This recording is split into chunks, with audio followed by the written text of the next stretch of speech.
Mengasihi Tuhan adalah perintah yang pertama dan yang terutama di dalam kitab suci. Baik di Perjanjian Lama maupun Perjanjian Baru, perintah ini diajarkan oleh Tuhan dan untuk dilakukan oleh umat Tuhan dimanapun berada dan dalam segala keadaan apapun juga. Namun sesungguhnya melakukan perintah ini bukan perkara mudah. Kita sudah terdistorsi di dalam pengertian mengasihi. Seringkali justru kita mengasihi dengan konsep yang keliru atau motivasi yang salah. Konsep yang keliru misalnya kasih hanya dipandang sebagai sebuah kelembutan atau bicara hanya sekedar perasaan. Atau kita mengasihi hanya sebagai sebuah balasan. Kalau ada sosok lain yang mengasihi kita, maka kita membalas lagi dengan mengasihinya. Inilah konsep-konsep kasih yang seringkali dipegang dan motivasinya digerakkan oleh keakuan. Saya mengasihi demi untuk saya sendiri. Tetapi bila Tuhan yang mengasihi, maka kasihnya itu utuh dan lengkap. Dia mengasihi bukan sekedar mengatakan, "Aku mengasihimu," tetapi dia mengasihi juga dengan menunjukkan tindakannya, aksinya yang nyata. Di dalam Tuhan mengasihi, dia juga menunjukkan bukan saja kelembutan kasihnya, tetapi juga ketegasan keadilannya. Ini sisi yang seringkali dipandang sebelah mata oleh orang di dalam menjalankan hukum kasih, yaitu seolah kasih itu lebih berbicara tentang kelembutan, tetapi tidak tentang ketegasan.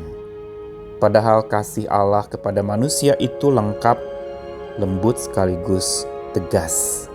Dia bisa lembut seperti seorang ibu kepada anak-anaknya, tapi dia juga bisa tegas seperti seorang bapa kepada anak-anaknya.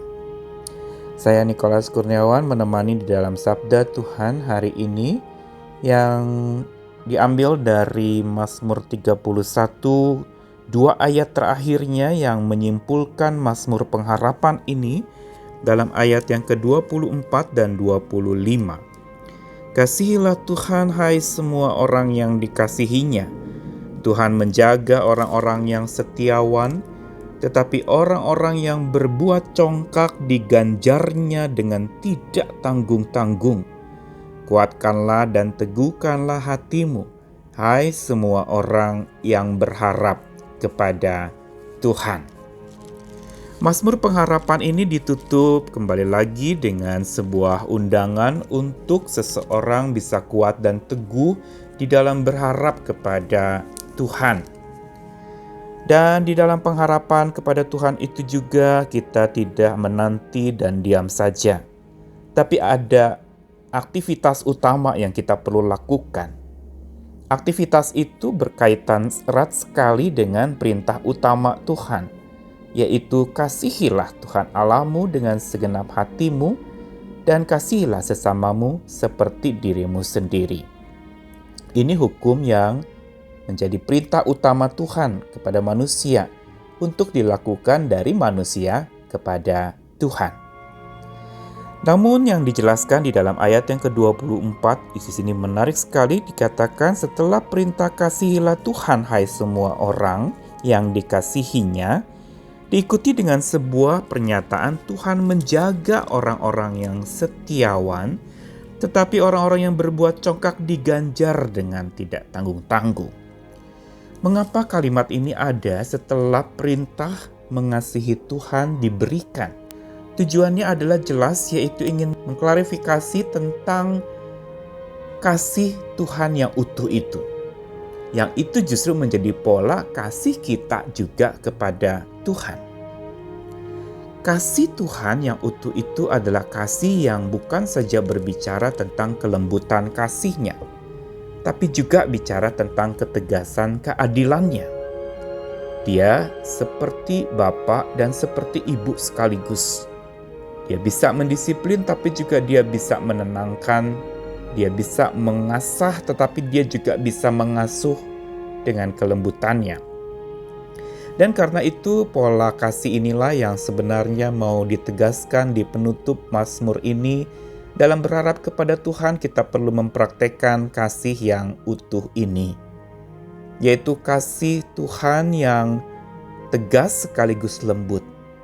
Begitu juga kasih ini yang bisa kita praktekkan dan bahkan kita harus praktekkan dengan benar kepada sesama kita, antara kelembutan dengan ketegasan.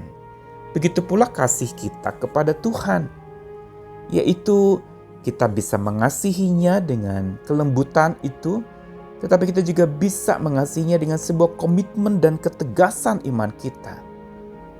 Ini sesungguhnya kasih yang Tuhan minta. Sebagaimana Tuhan menjaga orang setia yang rendah hati, tapi dalam kasih-Nya juga Ia mengganjar orang pongah yang tinggi hati. Tuhan yang mengasihi bukan Tuhan yang membiarkan kita apa adanya, membiarkan kita dengan kesalahannya. Justru karena Dia mengasihi, Dia menegur dan menyatakan kesalahan kita agar kita hidup dalam kebenaran. Dan inilah kasih yang utama, kasih yang utuh.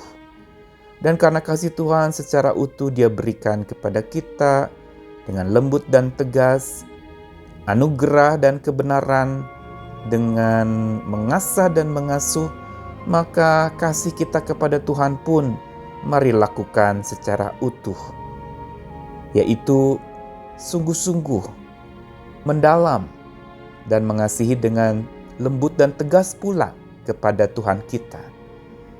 Karena dengan mengasihi Tuhan secara utuh, kita menyelami akan betapa dahsyat dan luar biasanya Tuhan kita. Supaya bila kita mengasihi Tuhan secara utuh, maka Tuhan pun akan makin nyata utuh di dalam dan melalui hidup kita.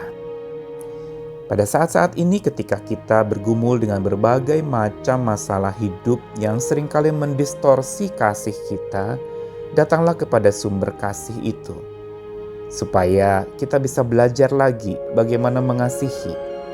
Karena untuk mengasihi Tuhan, kita perlu Tuhan. Dan juga untuk mengasihi sesama kita yang ciptaan Tuhan, kita juga perlu Tuhan. Bahkan mengasihi diri kita sendiri, juga kita memerlukan Tuhan. Karena Dialah agen utama yang memampukan kita untuk bisa melakukan kasih dengan benar sesuai dengan maunya Tuhan.